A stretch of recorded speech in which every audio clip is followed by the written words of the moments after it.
We spoke about having a lipstick on a corpse. This is our second episode with Marin Nelson and Kevin Hyer.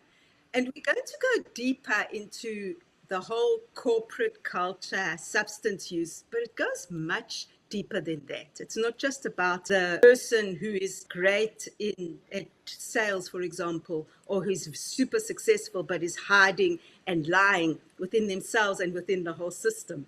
Let's begin with that. And I know it's broad, but we don't know where the conversation goes, right?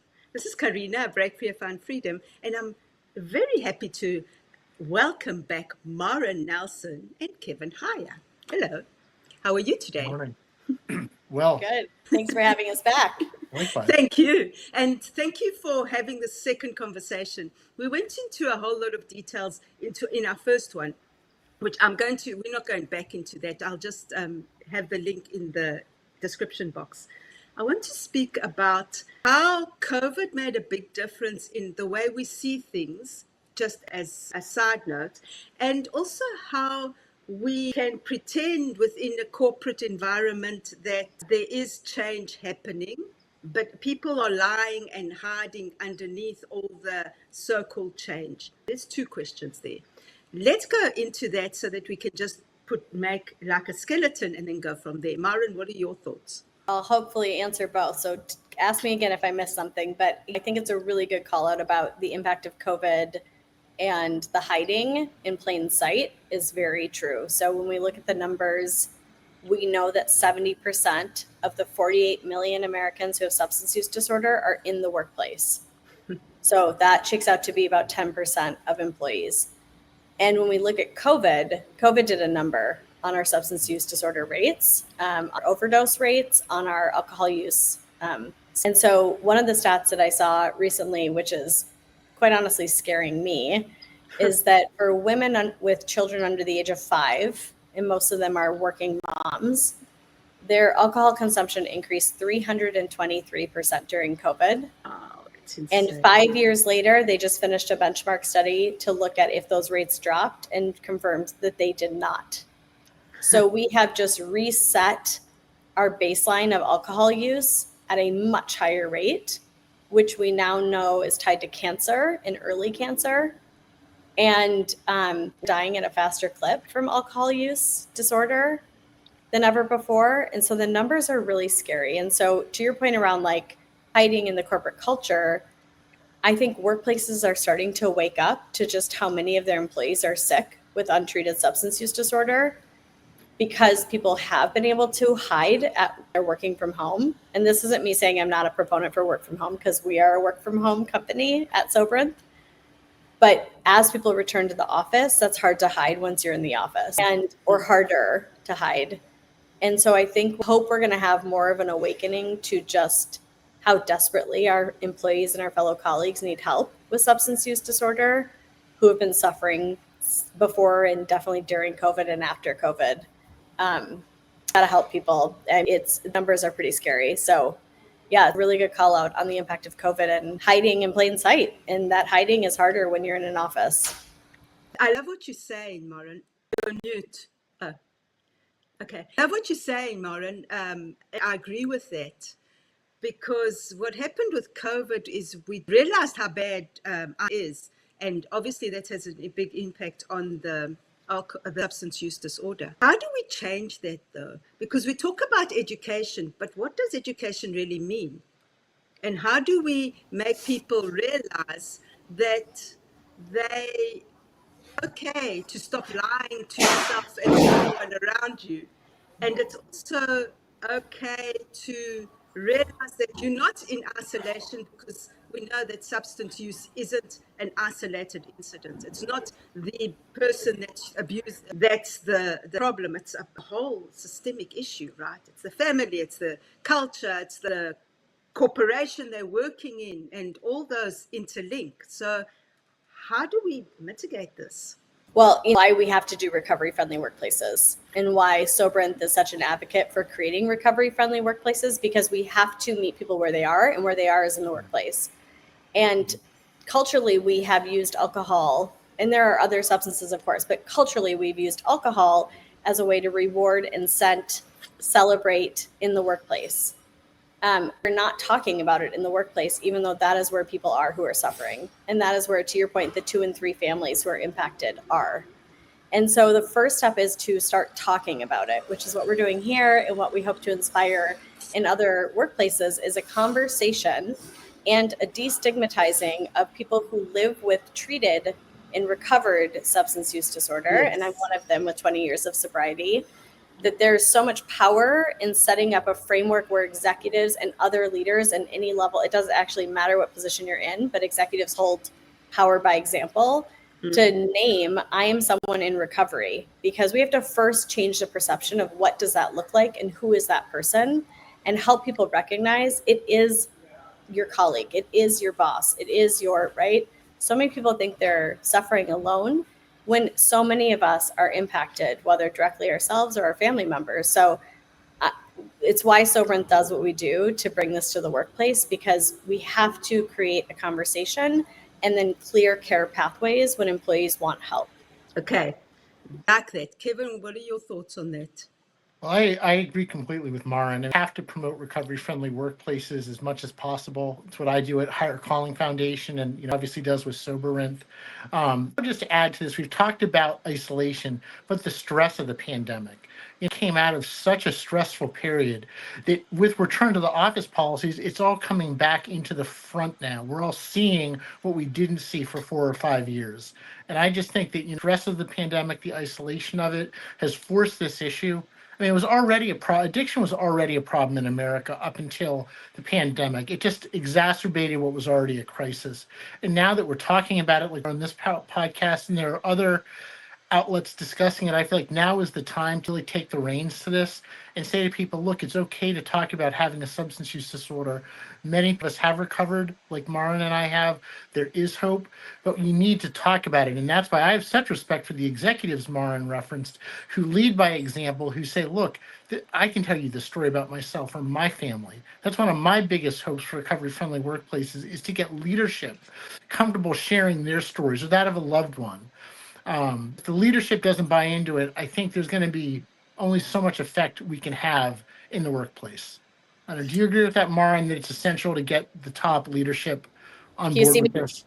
passionately nodding? Yeah. Yes, 100%. And part of the framework that Soberant brings to workplaces with our cultural change toolkit is that we empower and ask for executives to stand up and tell their story with recovery or within their families. And we never fail to find someone to stand up. So I'll name that first. We are everywhere. There are 21 million of us in recovery in the US. And a lot of us have had really successful careers, because it turns out when you stop using, you can be a pretty productive and present and capable employee. So I wouldn't have my career had I not stopped drinking 20 years ago. And we those executives to tell their story, and the feedback is incredible. So what Kevin's saying, it permission to others to share their own stories and to ask for help and to explore their sober curiosity and to say, I'm worried about my kid. We have to overcome that stigma. The stigma is so profound still. We've made progress, but we have a long ways to go. And we just need to change the narrative. We have to recognize this as a disease state that it is, much in the way we did with breast cancer. No one talked about breast cancer 30 years ago, but now who doesn't participate in a breast cancer walk or a fundraise, right? And wears a pink ribbon. We've normalized that. We need to do the same thing with substance use disorder. Yes. agree. Now, Marin, as you were speaking, I was thinking about you have to get to the executives, of course, because goes the rang, the thoughts at the head, right? So you got to get to those people so that it can filter down. How do you deal with the fear with the executives, with the fear of retribution or the fear of stigmatization? Because that's still very real, right? How do you deal with it at Soberant? Yeah, Yeah, it's a really good call out. I mean, the reality is not every company is going to lean into being a recovery friendly workplace today. I wish they all did. I wish this was table stakes and normal. And of course you do this. Why wouldn't you do this? All the data says you should do this. It's good for your bottom line.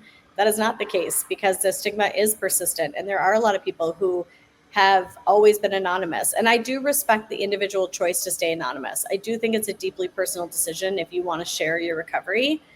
So by no means is there pressure for everyone to come out with their sobriety.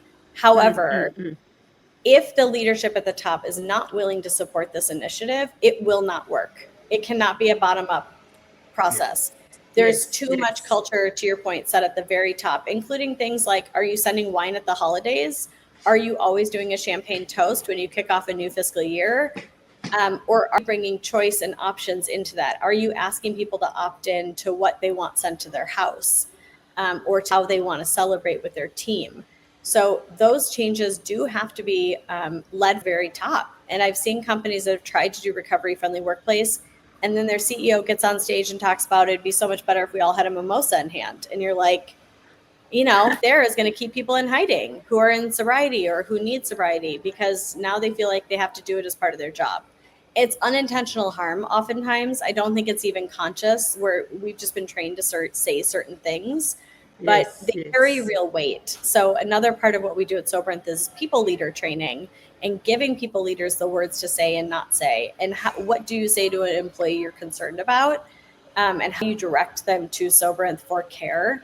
Because people who see it up close are the ones who have direct reports and are often not empowered with what to say and how to say it and how to be helpful. And that's a pretty awful feeling as a people leader, to have someone you're worried about and not know what to do and how to help them. So that's the going from the top down to the middle. That's where we try to work with the middle to help them, because we know that it impacts them as well. I have yet to meet a people leader who doesn't have a story about someone who worked for them over the course of their career, who they're worried about, and they don't know what happened to after that person was fired. Yes. And again, I love the way you actually showing them and helping them have those conversations, because many times you don't know what to say. It's always that fear of, what do I say to this person? How do I approach the subject? I don't know. I don't want to offend them, so I'd rather be silent and I'd rather withdraw. That's conversations to have. What are your thoughts, Kevin? Conversations can't happen enough. Something that's embedded in so much stigma, which is so unnecessary. I always say the stigma around substance use disorder is so unnecessary because so many of us relate with it, at least indirectly. So, when you think about it, if you're going to stigmatize something, it would seem like it would be something people don't relate with, like this unrelatable phenomenon that people are like, I don't know what this is. People know exactly what addiction is because it's been in their homes. In my work at Hyer Calling Foundation, two times in 5 years, did I ever meet someone who said no one in their family had struggled with substance use disorder. Twice. Okay. And great for that family or those two families, but that's not most people. So to talk about this as much as possible at all levels of the organization, but particularly with the air cover given by the top leadership talking about it, we can start to make changes by at least making people aware of concepts like sober curious, mocktails are, idea of using an ice cream social rather than alcohol, which I've seen done very, very tastefully. It sounds juvenile, but it's not. There's so many ways that you can take alcohol out of the forefront in an organization, or at least de-emphasize it. Like I've said, must serve alcohol at an event. Can you keep it to one drink? Okay, so not cut it all out, but then if you're going to do that, have a drink or even two if you must. Don't have the mocktails somewhere separate. Have it right there so that prominently placed so that people don't feel like I love Marin used the term opting in. They're opting out of the festivities. To talk about this will reduce the stigma. And when you reduce the stigma, people are more comfortable going to HR saying, I think I need help. But it's got to be a workplace, as Marin also wisely said, they have to, not everybody ready for this, because it also means complete confidentiality. And if you can't assure that, I've said this when I do my trainings, then don't offer this. You have HR thoroughly trained on how to navigate these sensitive waters, because it's a medical condition, and it's a very personal issue. And some people share it and other people don't, and how to navigate all that in the surgeon's hand. Yes. But to start all that training is just this comfort discussing it. That's my take on it. Kevin, and you were talking about a medical condition. It's interesting, and before the show we were talking about how has shown to cause certain and all that. And it's interesting how if someone says, oh, you know what, I've just been diagnosed with stage 4 cancer, it's like, oh, I'm so sorry. But if someone else says, you know what, I've this of substance use marijuana or whatever, or it doesn't matter. There's this different approach, and people back off and judging. And then there's the next point of, has schizophrenia because of drug schizophrenia. Then we again have that society and saying, well, you know what, he must be bad because he has that. So we need to not normalize, but we need to stop the judgment, right? No, I think we do need to normalize what you said. We need to normalize that this is a common experience and that this exists within families. And then we need to normalize that recovery is possible. But we cannot expect people to figure it out on their own. We would never give you a cancer diagnosis and say, good luck figuring out who your oncologist is and how much chemo you need. And do you even need chemo or radiation? Like, that's what we do with substance use disorder. Yes. If you call your insurance, they're going to say, well, you go find the care that you think you need, and then we'll talk to their intake team, and then we'll decide if you're covered or not. What? That's insanity that's how set this up. And then if you call your EAP with your HR, and some EAPs are better than others, but generally what happens is they give you a list of inpatient treatment centers, and you are expected to go make those phone calls while you're in a space of crisis. Yeah. And that might not be the care that you need. You may not need clinical intake inpatient care. You may need a community-free resource like an AA meeting or something else. And we haven't closed that gap. So that's literally why we created Soberint, was to close those gaps, because the care navigation is abysmal when it comes to substance use disorder. Yes. And we do not create such hardship for so many other disease conditions. And again, it comes back to stigma. It's because we have not treated this as a disease state that it is. Even though it's been recognized as a disease for a very long time, we haven't created the same system to support it in that way. And that's the part that we've got to break down. It's like, maybe normalize isn't the word. Let's accept that this is impacting 2 out of 3 families per the Kaiser Family Foundation. Let's accept that we have an increasing acceleration of alcohol use disorder amongst certain age groups, including in the working population. And let's address it. And then, Kevin, to your point, I just want to call out, like, yes, there's an HR training component for sure. And why we created Soberint was a recognition that people are not going to go to HR. They're too afraid of job repercussions. Yeah. And so that's why we created this as a confidential, separate solution away from HR, not because HR is not lovely. I work with HR all the time, but people don't trust their workplace to not fire them for this. And so it has to be a separate solution that's anonymous and confidential, is my belief structure, because otherwise there's just too many barriers. People are too afraid to reach out for help. But yeah, Carina, the power of storytelling. That's why podcasts like this matter, because we have to help people know that they're not alone, that their story is not unique, that there are people who've walked this path before, and that people are here to help, and there is help available. But we have to make it easier. We make it so hard for people to get help today. Yes. And I agree with that. And I was also thinking how we make it really hard, and we just assume that while someone's having or someone's coming forward and saying, you know what, I've got this problem. Okay, let's put them into a program. We not everyone's the same, and not every recovery is the same, and it has so many faces. The recovery, everyone's journey is different. So we need to address that as well, right? Yeah, there's not a way to do this. I'm sorry, Marin, you go first. No, you're going to say exactly what I'm saying, which is you and I probably have very different stories of how we got sober. Yeah, there's no one way to do it. It's a highly personal journey. I think there are certain common themes that people might find, like finding a mutual support group, which, by the way, does not have to be AA or NA or any of those 12-step spinoffs. I happen to have used the 12-step spiritual model, but it's not the only game in town. And it's actually really dangerous when people think that it is, because it's not. There are many other outstanding options out there, like Life Ring, Smart Recovery, Dharma, which is the Buddhist approach, Women for Sobriety, She Recovers Foundation, Rational Recovery. These are things, moderation management, for those who feel like they can't be entirely abstinent, but they want to cut back. There are lots of ways to do this.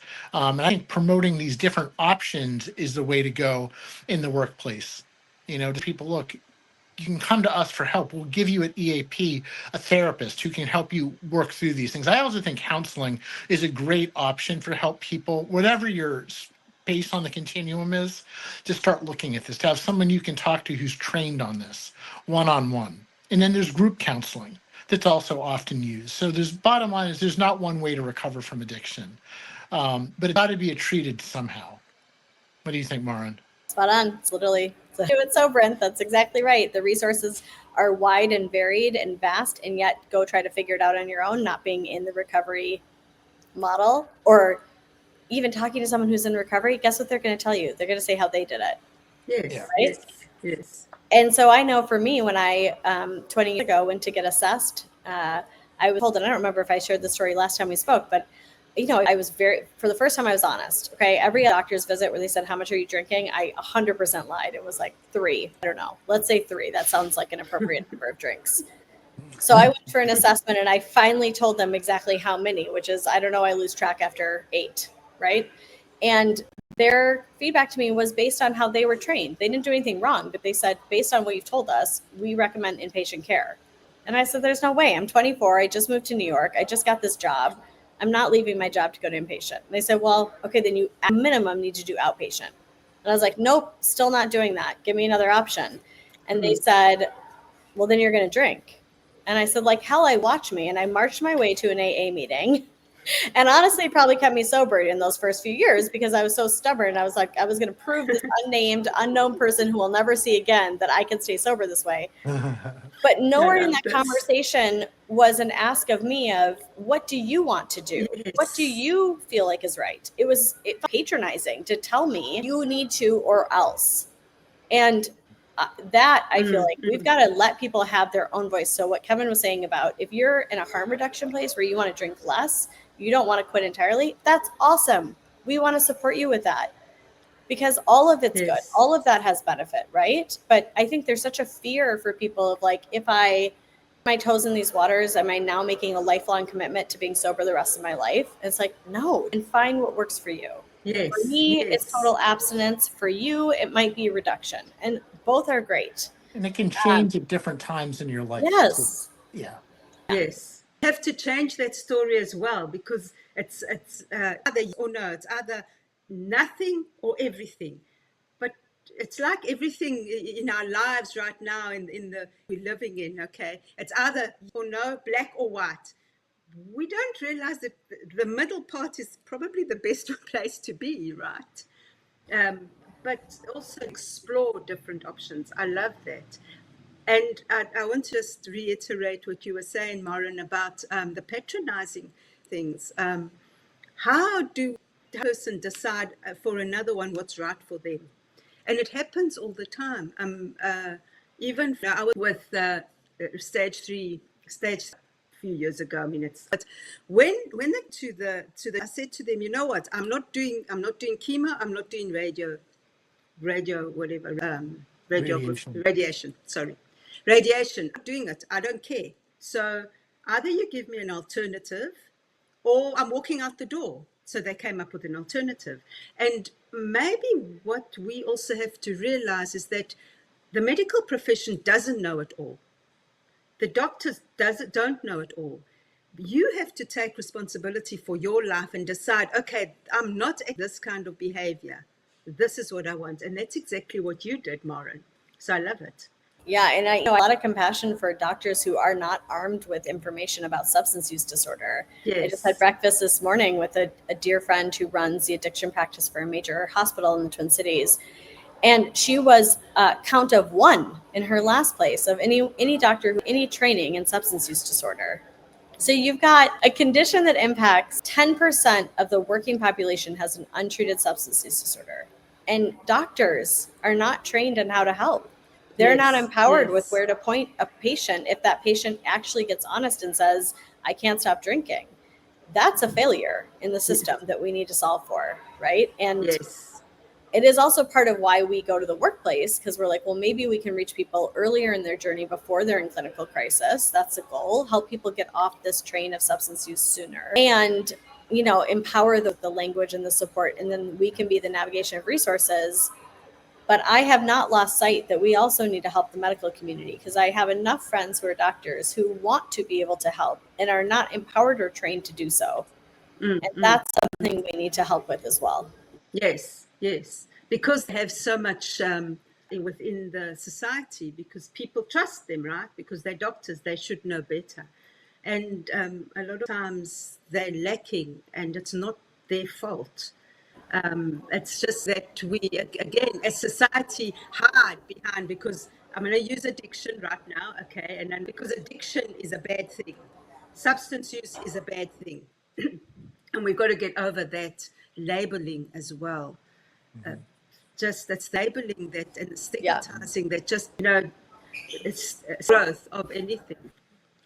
And even the words we use to describe it, I think, words matter. Yes. Something a little bit of workaround is just the words we use can reinforce stigma. Addiction. Now we've thrown that out. I've thrown it out in this. It's not a bad word, but substance use disorder has become a more clinical term for it. Marin, would you agree with that? Today's alcohol use disorder, cocaine use disorder, opiate use disorder, rather than say alcohol addiction or alcoholism. And not words that are inherently awful, and people use them, they come up, but to be conscious of terms, because some words really do reinforce stigma. Obviously pejorative, drunk, junkie, words like that, but even words like relapse. What if we saw it as a recurrence of symptoms or a return to use? Words, how we think of things. Kevin, I just have to jump on because I love that you brought that up. And I think what's been really interesting for me in this journey doing this work is that the word I use to describe myself in a meeting is I'm an alcoholic, because that's part of the culture of the 12-step meeting. Yeah. There is a massive difference in how I label myself and where I use that term about myself and how you call me or how you talk about my disease state, right? Yeah. That I've recovered from. So I can tell you, when I got introduced at a work function about maybe 5 years into my sobriety journey, I had a colleague say, to another colleague, well, don't you know that Marin's an alcoholic?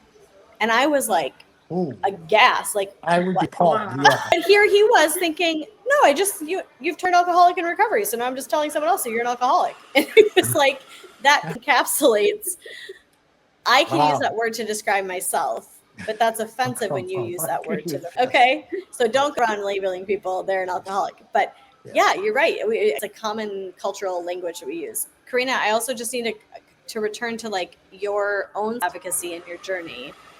And I lived too with my mom who had cancer and needing to advocate for her. And the doctors weren't doing anything wrong, but like the advocacy of how she was reacting to the treatments and how those treatments were becoming deadlier faster than the cancer. And I just think, again, when I think about like, how do we help doctors be more effective in their care, knowing now that alcohol use is the third driver of all preventable cancers, we should be doing an alcohol screening in every single cancer care appointment. Yes. And I don't know that we're doing that. I don't think that we're doing that, checking in on how much someone's drinking while they're receiving cancer treatment. So we got work to do. Yeah, Yes. That's a scary. So you said it's the third. Alcohol use is the third biggest driver of cancer diagnosis. Preventable cancer. So Preventable cancer. Tobacco, obesity, alcohol. And that came out from the Surgeon General in January of this year, saying that alcohol should have a warning label on it, because the amount of use that you need to have to put you at increased risk for preventable cancers is not a lot. It's 1 or less for women every day, 1 or less. Wow. And it's 2 or less a day for men. That is considered, I'd say, culturally normal drinking. And yet that amount of drinking puts you at an increased risk for breast cancer, colorectal cancer, et cetera. So again, in the spirit of, I'm a big fan of data, because I think it's negotiable. It just is data. And it helps inform choices. Now, you can do with that data what you want. I can know that white sugar is not good for my health and still eat the cake. But at least I'm not deluding myself into thinking it's healthy for me. Yes. I think also what I'm here is we also have to start taking responsibility for ourselves. So instead of giving the power to the bosses or to mother or whoever it is, we have to take back our responsibility and say, what is happening here? What do I need for myself to make myself better? Because people don't know, like doctors don't know what's good for you. I mean, they're taught, but not everyone's the same. We're going back again to the same as recovery is not the same for everybody else. Treatments aren't the same because everyone's an individual. Everyone has their own quirks, right? So doesn't it go back to saying, okay, let me being a victim and start taking responsibility for myself within this situation? What do you say? Well, I have a thought on something, and it's a sensitive point, but it's one that needs to be made, I think. It shouldn't threaten people in the treatment industry that you don't have to go to rehab to get sober. Because think if you're in the business of selling treatment, you're going to, be a mindset that at least outpatient is necessary. And I think, in my case, I did go to inpatient rehab, and I needed to do that in order to get sober for my stimulant use disorder. But not everyone does need to. There are people that simply through enhanced community, they don't even need a 12-step meeting. Now they're probably more or less common. I mean, today I'm playing more basketball and walking the dog and working on my friendships. But it's true for some people, if that's what they need, could be enough to pull down that pull of the addiction to a manageable level and have them find fulfillment and get to a point where they don't need substances to feel good. I mean, that's how we've seen in my recovery is I want to get to a place where I have a meaningful enough life and fulfilling enough life that I don't need artificial substances to cope with stress and pain. What are your thoughts on that, Marin? I mean, 100%.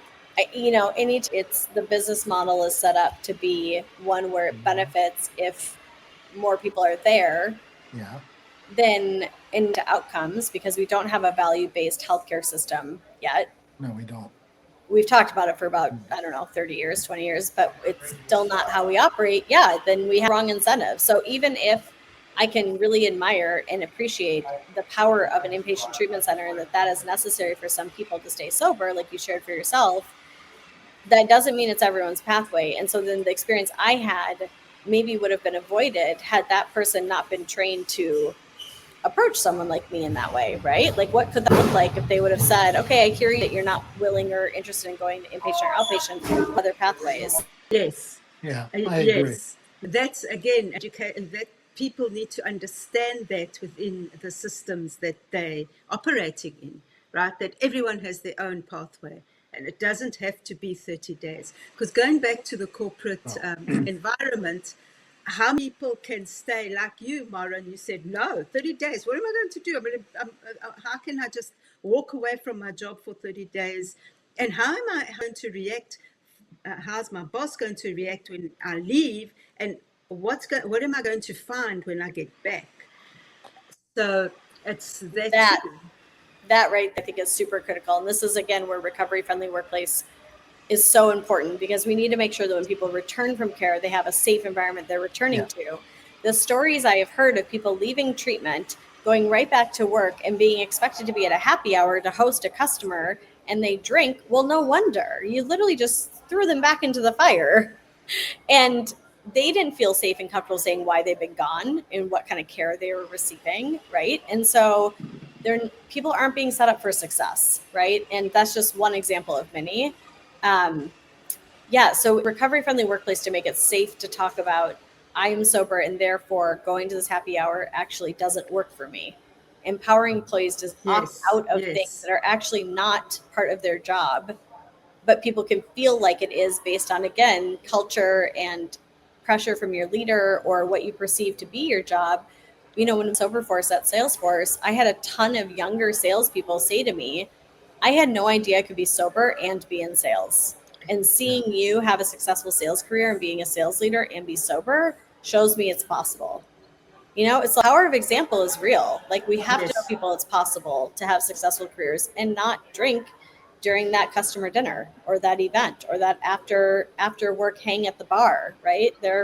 You can have, in fact, let's take it a step further and say, in fact, I would not have had this career had I continued drinking. I can promise you that. I want to offer a thought on something, and I feel like I'd be remiss as an employment attorney not to say, you said people think to themselves, oh, how can I go leave work for 30 days? Well, you can. It's called this little thing called the Family and Medical Leave Act that assures you, right, if you meet some other criteria, and I don't want to get far into that on this, if you meet the eligibility requirements for your employer, there is leave. And I also say to employers, look, even if you have an employee who does not qualify for the Family and Medical Leave Act protection, which is up to 12 weeks of unpaid leave, okay, to treat your own or a loved one's condition. Imagine if you allowed people to go to rehab unpaid time. I'm not saying it'd be great if you would pay it. That'd be a beautiful thing to do. But at least work with your employees to give them time to go address the addiction, even if it's not in going to rehab. But I'd also add, on the topic of 30 days rehab, not enough. I mean, whatever you're on rehab, inpatient rehab, most people would agree if you're going to go to inpatient, 30 days is not nearly enough time to help your brain start to heal and step away. Because that's what rehab does. Rehab gets you away from the substance, gets you into a safe environment with other people dealing with the same issue, and you have 24/7 care to make sure that you're detoxing appropriately and that you're appreciating the magnitude of your situation. Like for me, I needed to wake up in an institution, and that's what rehab is, realizing what, the expletive did I do to myself that here I am, 40 years old, blowing up my career as an attorney in a pretty prominent law firm because I have a problem with stimulants, okay? But that's me though, and I hope what I'm saying is making sense. That's what some people need, is that time away, is that jolt. But it's not for everyone. But I would love to see if we started allowing more than 28 or 30 days coverage for rehab for those who do need inpatient, because it's a long journey. Yeah. Recovery takes Marin, wouldn't you agree that recovery takes a long time? Oh, gosh, yes. Listen, I'm still years. working on things 20 years later. Okay. The drink went away pretty fast for me, but all the other things, all the other trauma, all the other, things I experienced in my life that then led to me drinking to cope had to be addressed. And that stuff takes a long time to heal from. I totally hear you, Kevin. And I think it's, again, another point of sobriety is, so what each individual needs is different. We need to create the frameworks and work to make all those pathways okay and safe. I will name that a barrier we often hear when people call us for resources and why they're not seeking inpatient is because of things like, I have little kids. Yeah. I have an aging parent who lives with me. I am a caregiver. I cannot leave. I do not have coverage to leave for 30 days. What else can I do? And so I think that's the importance of naming other pathways. Yeah. It's not to take away from the power of inpatient for the people who need inpatient, but it's to remind everyone else that there are lots of other pathways, because when we get those phone calls, I have yet to have someone reach out to our Sobrent line and understand what outpatient is. Yeah, we're doing education, yeah, right? Yeah. So how do we just bring more education to all the things you listed, Kevin, of AA alternatives? Yeah. Super important, because a lot of times the perception is there's one path, and if that path doesn't work for me, then I'm not going to do it at all, and I'm just going to keep drinking or keep using. And we've got to stop only talking about NA and AA. And again, I'm saying someone who did recover spiritually through the 12-step model. That's how I did it. But it should not threaten those of us who recovered through the 12-step spiritual model, the spiritual remedy for addiction, to acknowledge it's not, as I put it, the only game in town. But that's what so many people think of AA. And that's not fair to people who may have a secular orientation or who may have a spirituality in their life, but don't agree with some of the tenets of AA and NA, which tend to be very emphasis on the group. It's the steps emphasize very much a group cohesion, and that doesn't work for everybody. Yes.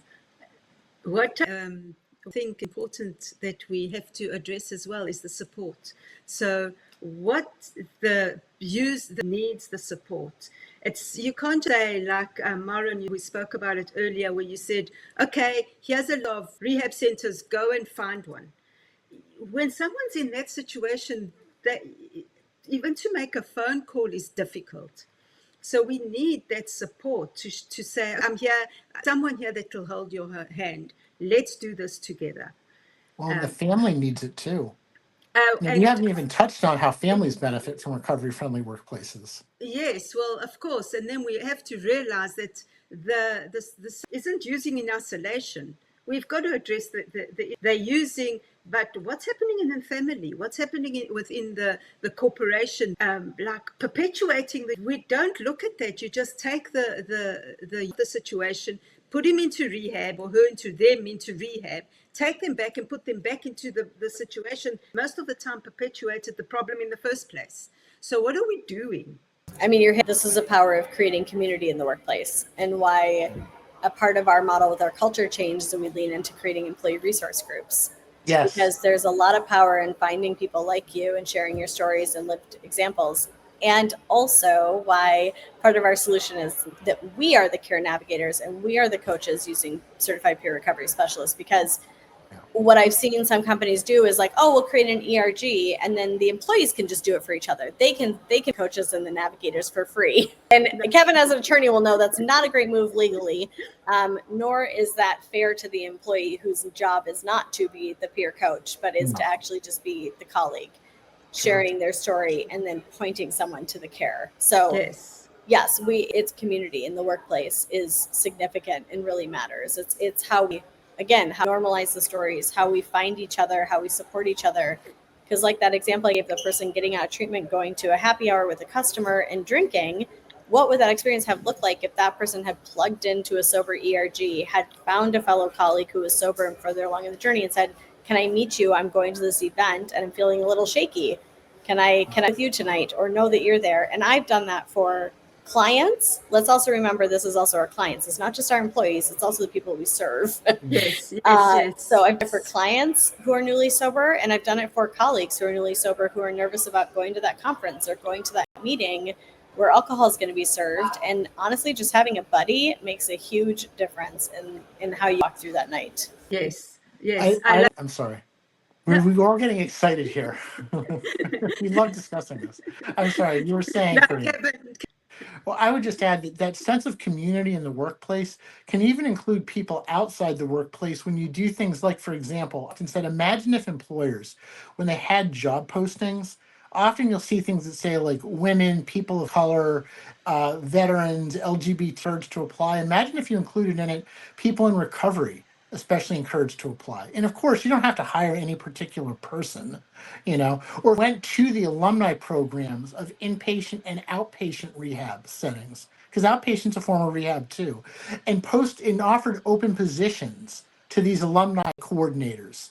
And then they cascaded them to the alumni, because a lot of listeners to understand, a lot of rehabs, inpatient and outpatient, have alumni programs, which are that's what they call their former patients, alumni. And they will have listservs about events going on. So even after you leave, you can stay plugged in.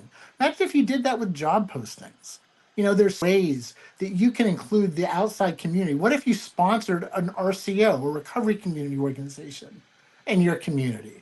And employees to take off a day to go volunteer there or anywhere, but framing it again, not to make it weird, say, go volunteer somewhere and let that be a suggestion among one of many. And there's so many ways the employer can also include the outside community. Yes.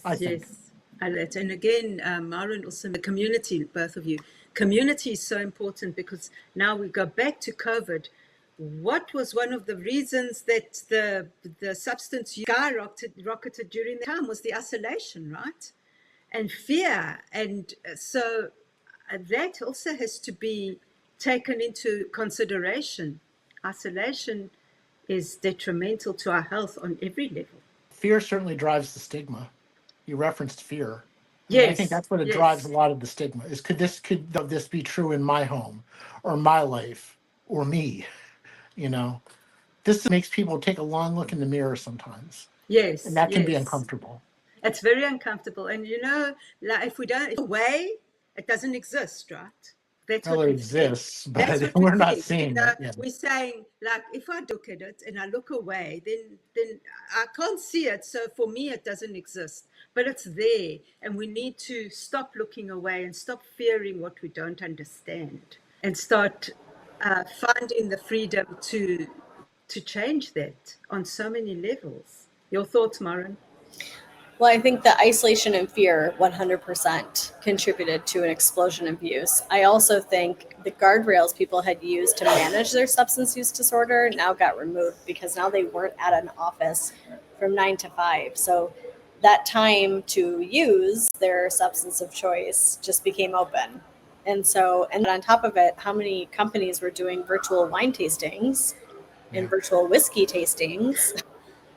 And for part of the catalyst of starting the employee resource group was I was asked to participate in, and I'm like, no. And I had to out myself with my sobriety, because we were in lockdown. So where was I going to say that I had to be that night? I didn't, hey, I cannot be at this thing because I'm sober. And while for me personally, that wasn't an issue to disclose that. I'd already disclosed to most of my colleagues when we were out, they knew I didn't drink. It was alarming to me that we were creating a situation where people were going to be forced to out themselves if they weren't comfortable. So what about that person who was 30 days sober and a box of wine just showed up their house for a virtual wine tasting? I mean, that has nothing to do with the company I was at the time. That is literally what we were doing across corporate America, was virtual wine tastings as a way of gathering and celebrating in lockdown. So I kind of go shocked that our numbers went through the roof. Like, what are we surprised? Yeah. Well, that outcome. So again, we have to change the story. Find another way. Well, and there are other ways, and that's where the mocktails, having a sporting event without alcohol. There's ways you can build cohesion and camaraderie, and have the team building. The engagement that HR professionals speak about, without it having to turn to alcohol. But we need to help educate people on this because we're just so entrenched, I think, in that culture. Yeah, and we saw. No. All I was just saying is this is one area where men and women who overcome alcohol use disorder, I have such respect for, because in my case, my problem was not alcohol. You don't have your employer send you cocaine to sample on a Zoom at 5:30 on a Friday afternoon. Well, you would hope not. You got to use some humor in this space, and I know you two get that. But with alcohol, it is. You go to a restaurant and have the server offer you a line of cocaine with your lunch, but they'll offer you a rum and Coke. Yep. Okay. So they'll have Coke, but it's going to be as Coca-Cola. So I guess as we get towards the end of this, I'm just saying there's so many ways that you can still achieve what we're trying to achieve, which is that cohesion, that camaraderie, that emphasis on team and community at work, without resorting to alcohol. And people they deserve a special shout out. It's not a competition, but it's not use illegal drugs. It's socially acceptable to drink. That's right. And I think that's why we have such scary rates of alcohol use disorder, and why, it's solving for some of the other substance use. And yes, those deserve attention and solutions. So don't get me wrong. Opioid use disorder absolutely deserves attention and solution and innovative approaches. But we've just neglected to talk about alcohol use disorder because it makes people uncomfortable, because your point of to look in the mirror, because it's like, I can make boogeyman all day long, but you're talking about my wine after work? Yikes, no thanks. So how do we make it okay? The other thing I'd add is we're talking about this concept of gathering employees in the workplace and building community culture. And how do we do that now that we've returned to the off speak? A lot of people aren't drinking. And so marketing and events in these companies are now struggling with, how do we get our younger workers to want to show up? You offering them a free drink ticket or open bar is not going to be a motivator for half of your younger workers because they're not drinking. Yes. So actually, I think it's great. It creates a forcing function of like getting more creative. You do a volunteer project. I loved when you mentioned volunteering with a recovery community organization. The company I worked for before I started, Soberanth, was focused on volunteering at scale for corporations as a form of team building. And it was remarkable. I mean, that's how you team building and commitment to company and cohesion, right? So there are so many ways that we can do it. We just got to help people be more creative. It just had a default forever. But there are so many other ways we can gather. There's hope. There's hope. Sorry. We're going to get there. Yes. One other thought on the happy hour thing. One thing I've said is, if you must serve alcohol, okay, like if you like that, it's just so embedded in your culture, stick to a drink. Imagine if you had the staff bring out a drink for everyone. Okay, and of course, an option too, but like baby steps. For people, it may be too much to immediately say we will have no alcohol, but you can start limiting it. And that's a lot more comfortable for people than basically an open bar of all you can drink till you get flagged, and then using some humor. That's about how it is, I think you have to have the courage to say, no, thank you. I'll have some. For me, and a lot of time, I've never had, that doesn't matter. People always come up and say, but why? Why don't you? And then finally, after a while, they realize, well, she's not going to drink. She's going to have a San Pellegrino. They understand it and they leave you alone. So have you found that, Marin, in yours? Frequently, and it always kind of floors me. Like, how is that an acceptable thing that we say? Why aren't you drinking? What's wrong? Did something happen? Oh gosh, Yes, the number of yes. times. Oh my gosh, especially 20 years. I mean, I guess a long time ago. So 20 years ago, there was no such thing as sober curious. Mocktails were not on the menu. It was Diet Coke or water were your options. So the conversation is changing, thank God, right? We're getting better, but still, there will be people who will say, especially a couple drinks, who will feel really emboldened to say things like, "Well, what happened? Did you get like?" What, and it's just, and I can, but I also can have a lot of compassion because the person who Yes. asked that question is measuring up the drinking. In my experience, if you're grilling me, you're analyzing your own use and trying Yes, to see yes, if my yes. drinking like your drinking looks. And I'm not here to diagnose or interview. Like, I'm a resource if you want to talk. But anyways, it's a people say, "Why not?" And I say, honestly, I was sick and tired of being sick and tired. Or trust me, I'm Exactly. far more fun sober than I was drinking. I've used that one too. My friends be around me, the sober version of me. And there's even another component. We've talked about this as a medical condition. If somebody disclosed to you that they were diabetic, for the love of God, I would hope someone would not say, "Oh, you're eating a lot of cake. What was that about? Too much the weekend." Like you, of course, you wouldn't. I mean, had lung cancer. You would certainly not ask questions about their lifestyle choices that may have contributed to that. That would be seen as wrong and cruel and just unseemly. But with alcohol use disorder or any other drug addiction, because alcohol is a drug, people, we get away from this idea that it's somehow acceptable to pry about people's substance use disorder, but you wouldn't with other things, like a heart condition. Yes, yes. Marin, do you want to comment on that one? 100%, 100%. And a believer in the power of sharing our stories. So I know that in my sharing my story with others, I hope that in sharing it, I'm giving other people permission that their bottom can be low enough. I was not fired from a job. My rent was paid. My boyfriend still liked me. My roommate still lived with me. My family still talked to me. And I still wanted to jump in front of a subway every day for the last 6 months of my use. Nothing on the outside would have told you that's where I was at. Nothing on the outside would have told you that my drinking was out of control and I had no control over it, because I managed the optics of it really well and I was holding on by my fingernails at the end. But I think that's important. I tell all of our stories because my story is going to resonate with someone who's like, maybe I'm being dramatic, maybe I'm not that bad. It's like, it can't use your low. I am so Yes, grateful that mine yes. was that I did not have to suffer more consequences, because I would have, if I kept drinking, I would have suffered a lot more mentally, emotionally, physically, right? That could be bottom enough, right? And so I think there's a ton of power in sharing our stories. That is very different than being asked at a happy hour why I'm not drinking, right? So Yes, where I share yes. my story is at my discretion and not On your something that terms. should be put on the spot about. Correct. Well, and I love your point that your story shouldn't be used. It's not your obligation to help somebody figure out whether they're drinking too much. And by prying inquisitively about your story, that sometimes, as you see, looking for a benchmark. Yes, Marin, yeah. Yeah, exactly. That's why I think there's a lot of power in again, sober is using peer coaches, because they are people with lived experience who have stayed sober and been trained and certified at the state level. And so they are the right person to call and ask them all the questions, because that's literally what they do, right?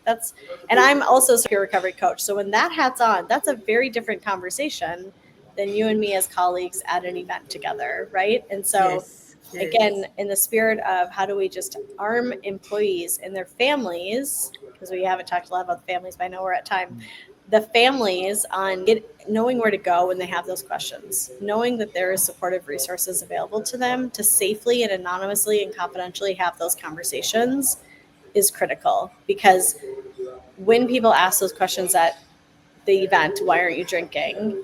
That tells me that they're seeking a conversation with someone who they can dig into further about it, right? It's Yes, really not yes, about me, it's about yes, them. yes, yes. And it gives them, because you're in a social event, because otherwise it's really scary. It's scary being alone, knowing that you're using and knowing being out of control. So it's almost like, oh, give me a lifeline here. I'm too scared to ask for the lifeline. So it's again allowing people that almost to be open, say, okay, I have this, please help me, without doing it like around and about and lying and hiding. So this was a good conversation. Any last thoughts, Marin? Just that if you're having a hard time, to have hope, to know that you're not alone, to know that there are a lot of us out there who have recovered, and that recovery is possible for you, and to reach out and ask for help. Okay, Kevin, what are your thoughts? Similar to what I would just offer, Sober Rent, the standing organization, Hyer Calling Foundation. There are resources out there for people who want to learn more, or want to learn. Organization could potentially become recovery friendly. I'm certainly happy to speak to somebody about that. It's the time. I feel like there's been America, the pandemic forced this issue, and now is to tackle this. The stats are really scary. About women's issue, but it's addiction knows no gender, or stereotypes at all. It's the great, and we all with this. Now's the time to tackle it, and there are people out there that would be happy to help you on an individual level, but also organizationally too. Yes, thank you.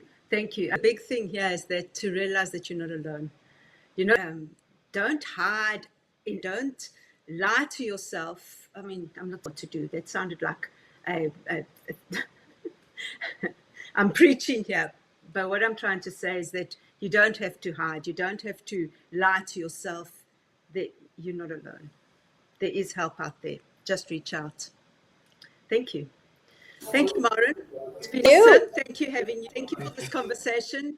And thank you, Kevin. Thank you for being here. This was a good one. Thank you. And hopefully people realize there are solutions, and we're changing the way things are being done, which is a beautiful thing. Thank you. Bye, everyone. Bye. Thanks. So long. Thanks. Bye.